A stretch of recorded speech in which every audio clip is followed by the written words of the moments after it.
Hello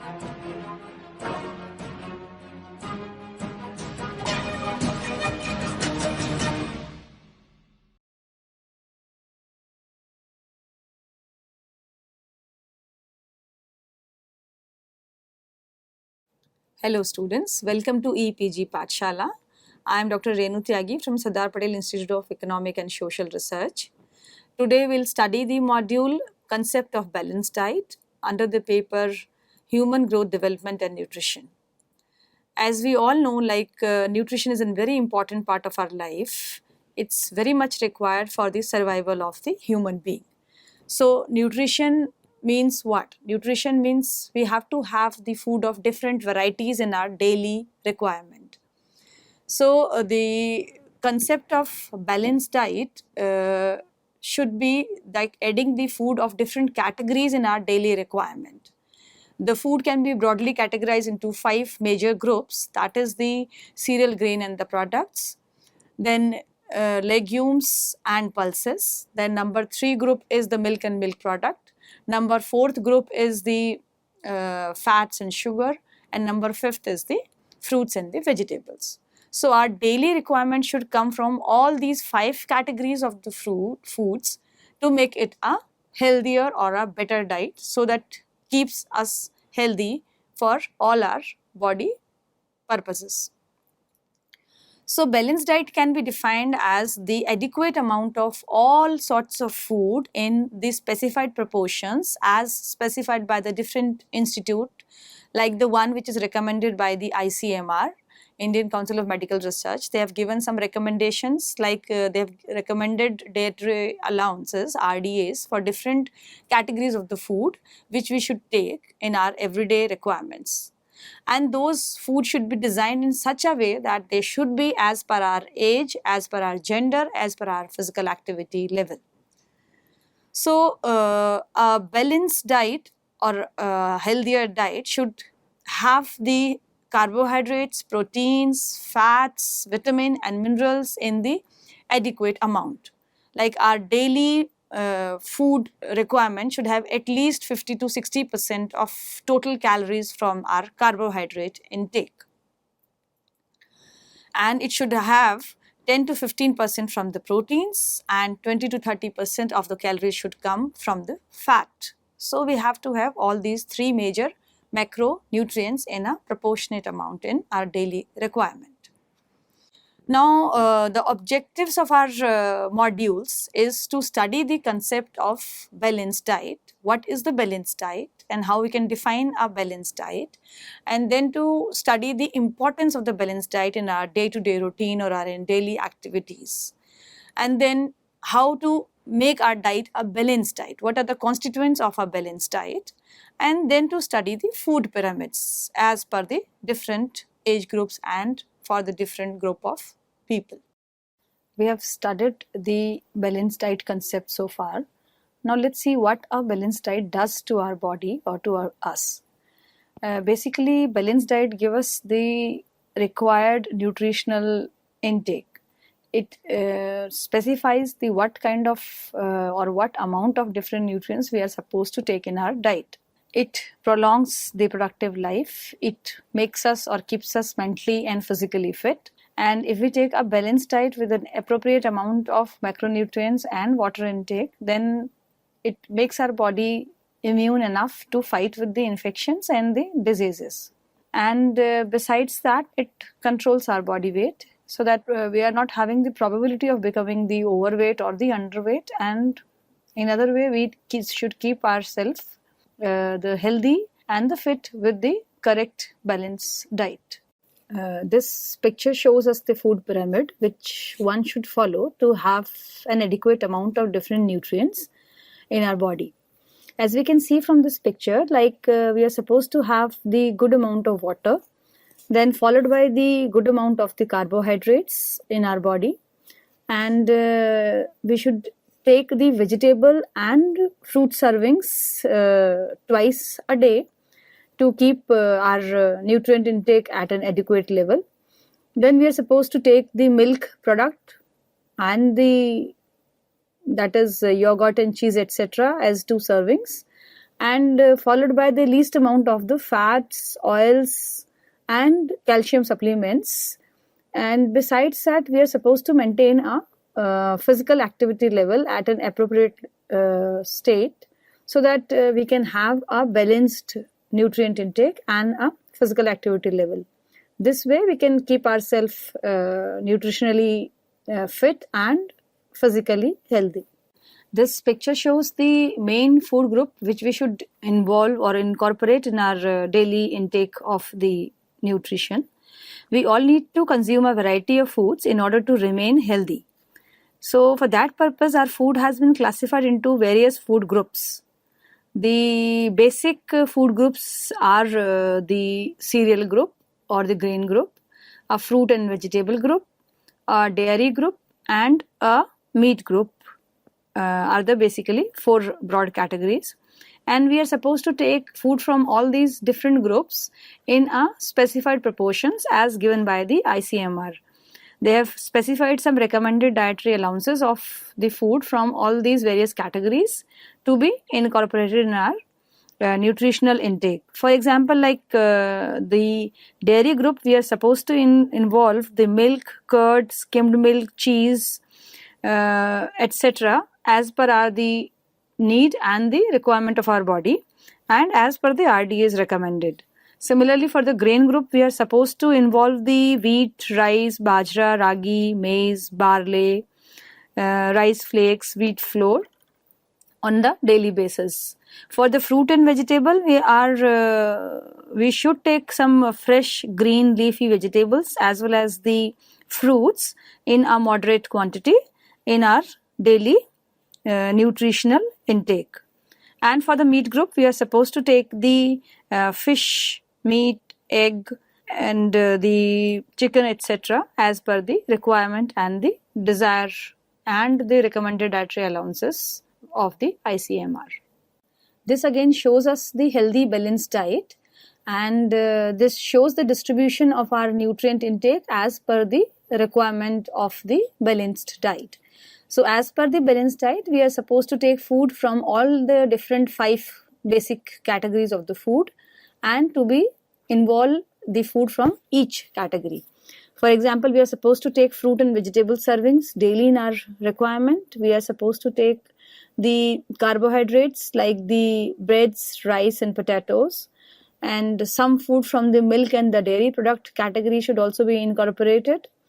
And the meat group, we are supposed to have the meat, fish, egg, etc. to be involved in our daily diet. Besides that, the food and the drinks or the fruit juices are an important constituent of a balanced diet, and they should be involved or incorporated in our daily diet. This picture shows us the component of a balanced diet. As we have studied already that there are macronutrients and micronutrients, and macronutrients includes the carbohydrate, proteins and fats, and micronutrient involves the vitamin and minerals, and besides that water is another important constituent of our balanced diet.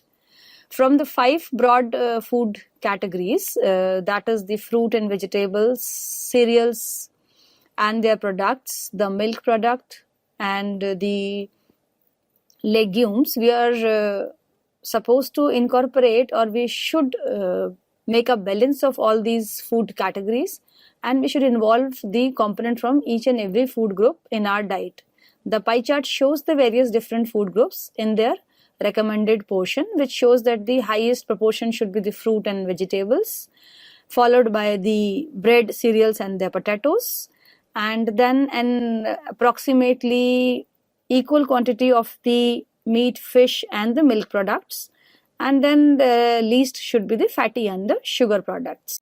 So now let's come to the carbohydrate component of our food. As we all know that macronutrients, that is carbohydrate, fats and proteins, are required in the adequate amount and in the specified quantities in our daily meal requirement.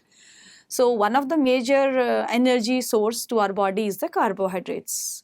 They are generally provide an energy of about 4 kilocalories per gram to our body. However, in India, there are 7 to 80% of the dietary caloric need is met by the carbohydrate, though the recommended amount is from the 50 to 60% of the caloric requirement should come from the carbohydrate component. The carbohydrates can be either simple or can be the complex carbohydrate which we take in our daily routine. The simple carbohydrates are those which are obtained from the honey, sugar. They are the sucrose, fructose, lactose, those which are obtained from those products like the milk and the sugar and the honey. And they can be either complex carbohydrate. The complex carbohydrate sources are the cereals, millet, and these are made up of the simple carbohydrates. They are the combination of the simple carbohydrates. So this way the carbohydrate should provide us only 50 to 60% of the food should be made up of our carbohydrates component. Now let's come to the second category, that is the proteins. Proteins are basically the structural and the functional unit of all living cells. And the recommended protein intake should be 10 to 15% of our caloric requirement should be provided from the protein sources. Proteins are the complex organic nitrogenous compounds which are made up of amino acids. The proteins are basically required for the growth and development and different type of wear and tear that keeps on taking place in our body. So protein constitutes a very important constituent of our food. Protein are basically requirement for the normal development of the brain as well. So if there is a deficiency of protein in our diet, then there is a probability of having a mental retardation in an individual who is not getting the adequate amount or recommended amount of protein in his or her diet. So proteins basically there are the building blocks of the proteins are the amino acids, and these amino acids are further categorized as the essential amino acids and as the non-essential amino acids. The essential amino acids are those amino acids which should be provided to the human body from our daily food intake. Non-essential amino acids are already synthesized in the body. They need not to be supplied from outside to the body. So we should take care, like all the amino acids or the essential amino acids should be present in our daily or day-to-day diet to make it a healthier diet or to have an adequate amount of protein in our body to carry out the daily functioning of our body.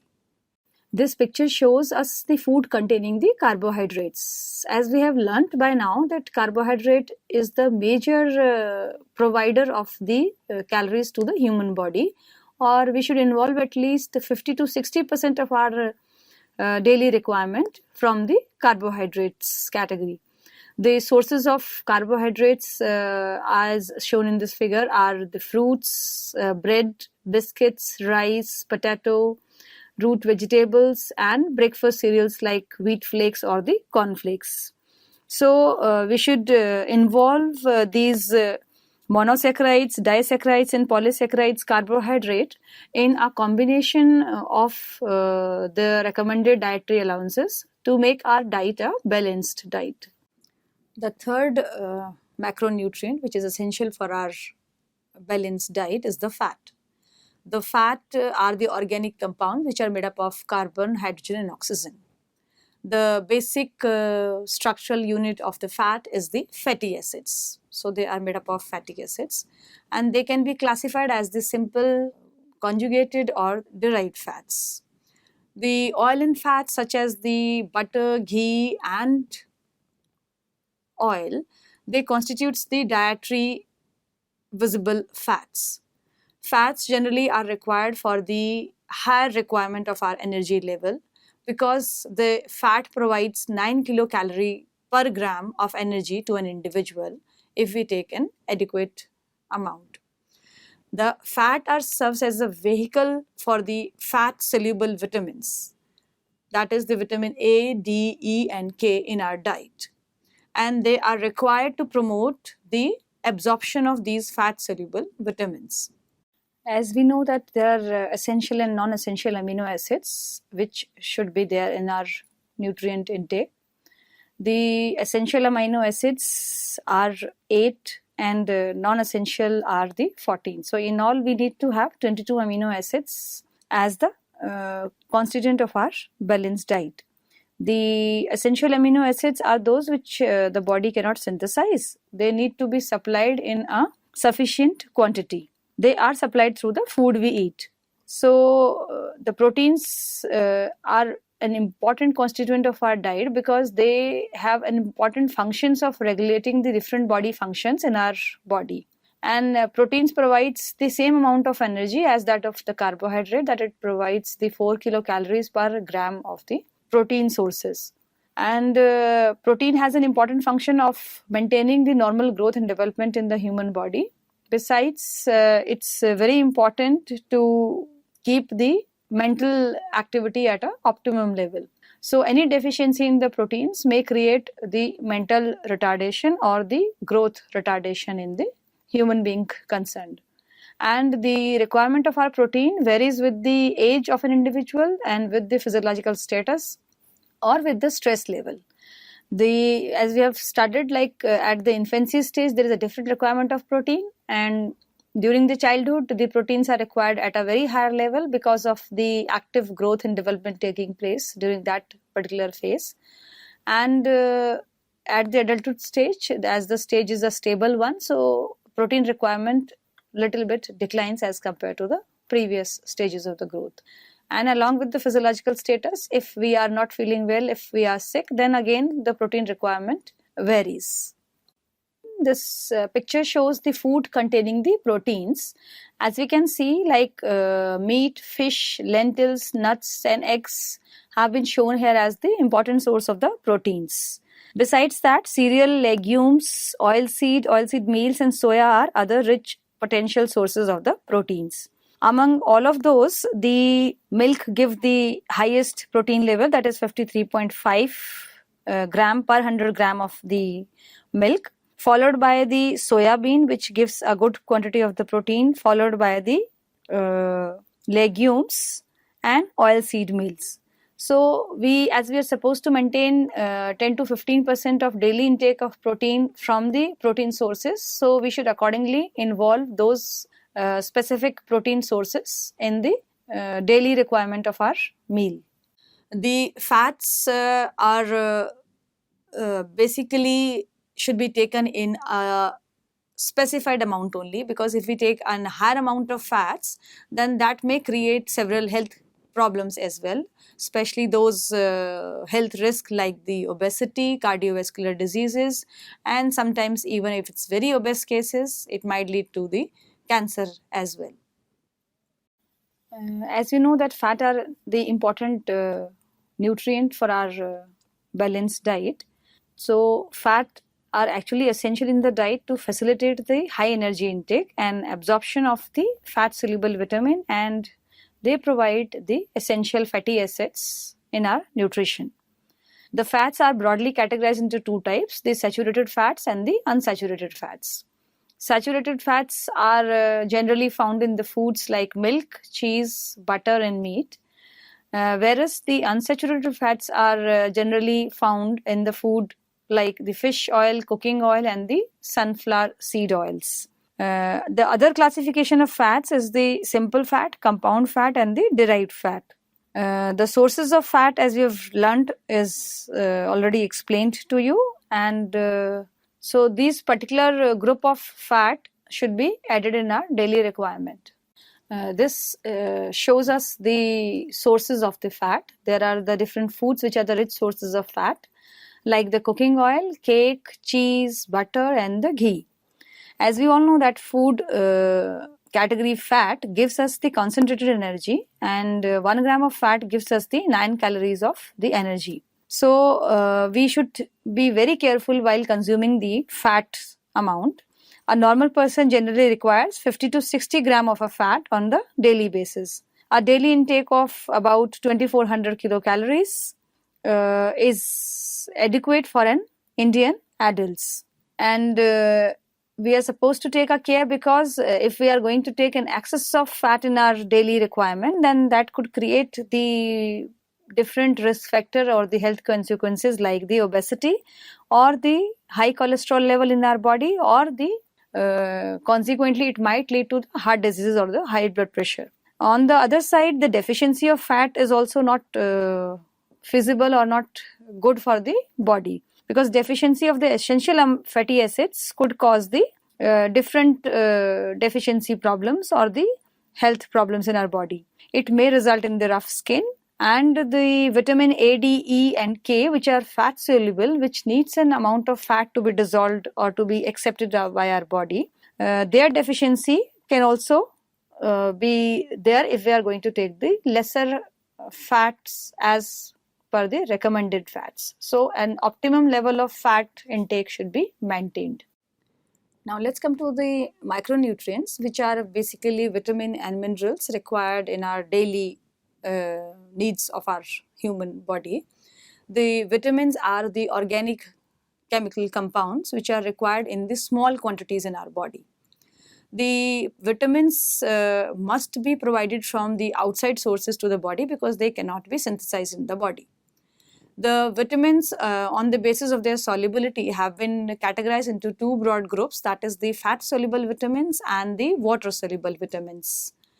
The fat soluble vitamins are vitamin A, D, E and K, and the water soluble are vitamin B and the different categories of the vitamin B and vitamin C, which can be vitamin B1, B2, B6 and B12. These vitamins are very essential to make our diet a nutritious diet, because they are required in small quantities to carry out different processes, different functional mechanisms in our body. The deficiency of any of these vitamins may lead to the serious consequences in the human body. For example, the deficiency of vitamin A can lead to the vision problems, or a serious deficiency of vitamin A might lead to the blindness even. The vitamin C deficiency may result into the different skin problems. Vitamin D deficiency in our body may lead to the bone deficiencies. The child may not have the adequate or the required growth and development in his bones. So all of these vitamins, both fat soluble as well as the water soluble vitamins, should be taken in the recommended adequate amount in our daily diet. The major source of these vitamins are the fresh fruits and vegetables, which should be definitely added to our daily diets. Vitamins. As we know that vitamins can be either water soluble or they can be fat soluble. So on the basis of their solubility in different fluids, the fats can be classified as the water soluble or the fat soluble vitamins. The fat soluble vitamins are identified as vitamin A, D, E and vitamin K. And the water soluble vitamins are vitamin C and the B complex group of vitamins, which is B1, B2, B6 and B12. The fat soluble vitamin, as the name suggests, can be dissolved in fat and are absorbed easily with the help of the fat in the diet. Excessive fat soluble vitamins are stored in the liver and will not be eliminated from the body. So we are supposed to take an optimum amount of these vitamins, either fat soluble or water soluble. The excessive amount of water soluble vitamins are excreted through the urine and the sweat. So that balance can be maintained of the water soluble vitamin, but fat soluble vitamin we should be careful while consuming. This shows us the food containing the vitamins. As we have learnt by now that fruit and vegetables have lot of vitamins, but if we talk about the specific vitamins, we can see that vitamin A can be obtained from the carrot, sweet potato, and vitamin D is quite richly found in the fatty fibers, fatty fishes and the egg. Vitamin E is found in the wheat germ oil or the sunflower seeds, and vitamin K is quite richly found in the spinach and the broccoli. If we see the vitamin C, which is important for the normal growth of the hair and the good skin and the healthy teeth, The guava, red pepper and broccoli are the good source of vitamin C. The vitamin B1 can be obtained from the egg, legumes or the whole grains, which gives us the energy and keeps our muscles in an active form.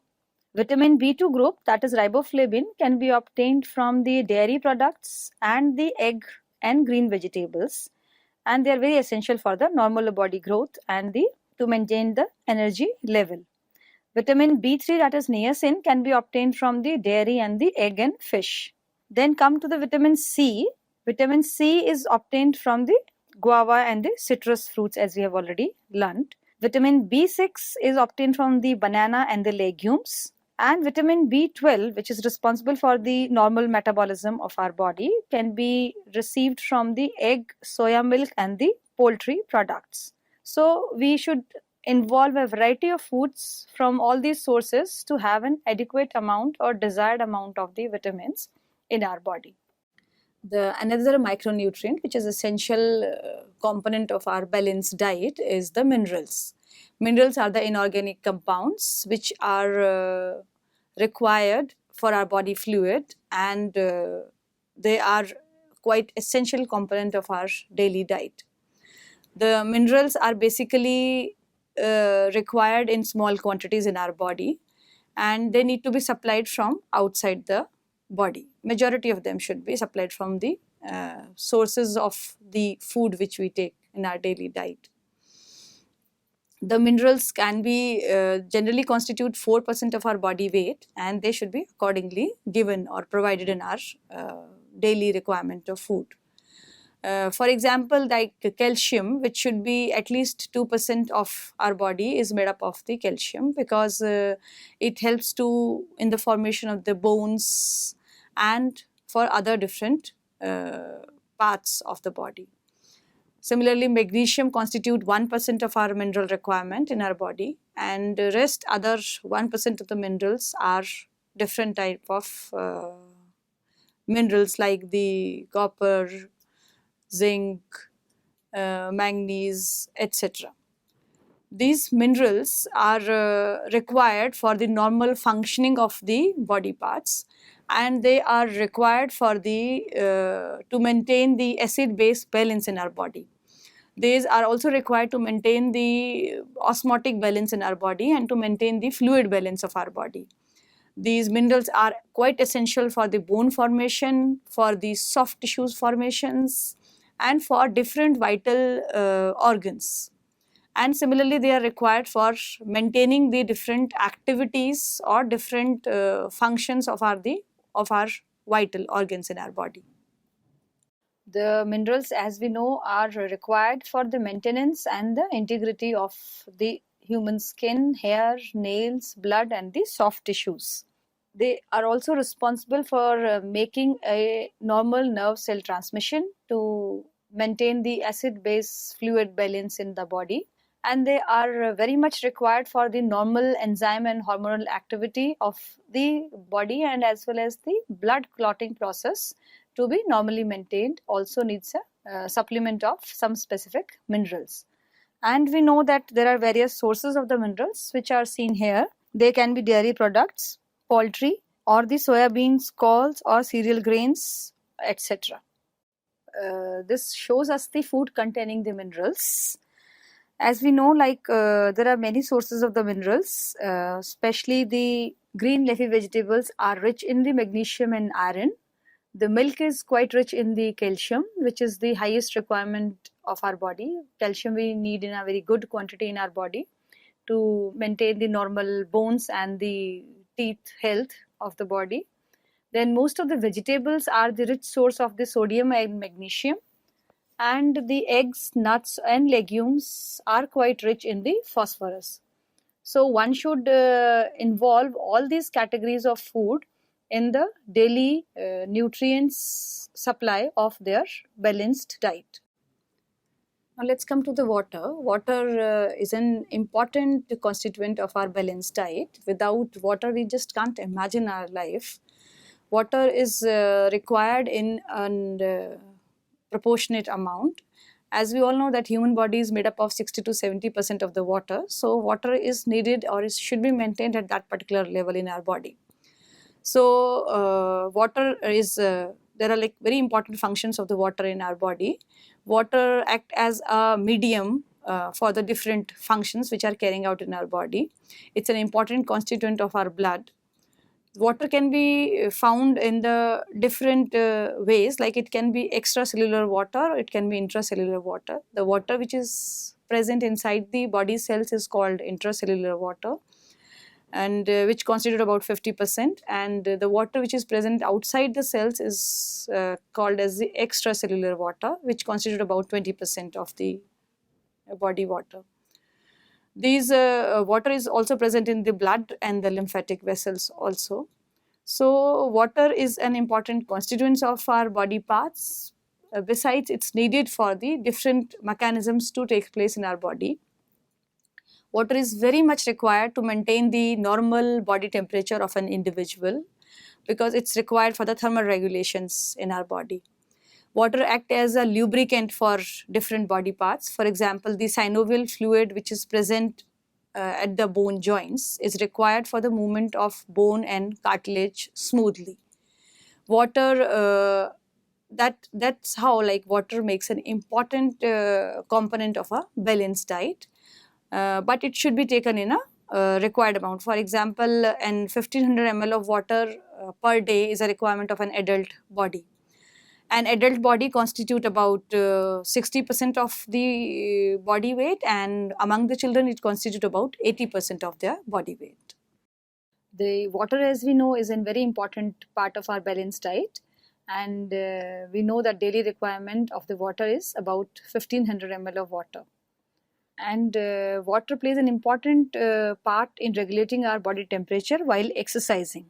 And deficiency of the water may cause dehydration also. It may occur because of the inadequate intake or the abnormal loss of the body water, or the combination of both. The fall in the level of the body water associated with dehydration is associated with the fall in the blood volume with a subsequent fall in the blood pressure. So dehydration causes the increased thirst, weakness, loss of appetite, decreased urination, nausea, dryness of skin, mucous membrane, disorientation, delirium, and cardiac arrest. And excessive retention of the water in the body may cause the edema and the fluid collection in the lungs. So water need to be maintained at an optimum level in our nutrient intake. So students, let's summarize what we have learned in this particular module of concept of the balanced diet. The food, as we all know, is an important component of our daily routine, and we should take the food as per the specified recommended dietary allowance of the ICMR, Indian Council of Medical Research. And we should take the macronutrients and micronutrients in the adequate amount and in the suggested recommended amount. Like our macronutrients, namely carbohydrates, proteins, fats, should be taken in an adequate amount. The carbohydrate should constitute about 50 to 60% of our caloric requirement, and protein should constitute about 10 to 15% of our daily intake, and fat should constitute about 20 to 30% of our daily intake of the food. Similarly, micronutrients should be taken on our daily basis because they are required for the daily functioning of the different body parts.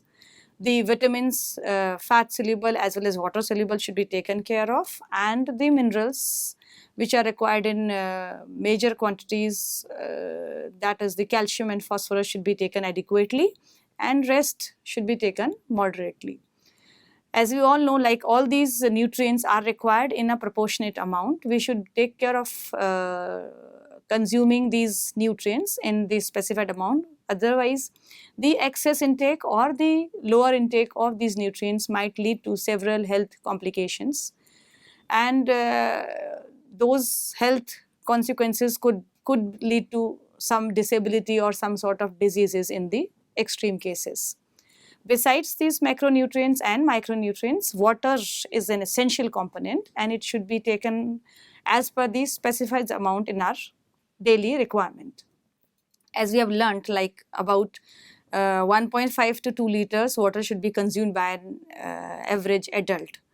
so that to maintain the body temperature and to maintain the different body functions and to have a all vital organs to carry out their routine functions and different structural and functional unit to work in a coordinated way. These nutrients are to be taken care of seriously. So balanced diet is very important for us, and it is an important component of our daily diet. Thank you, students.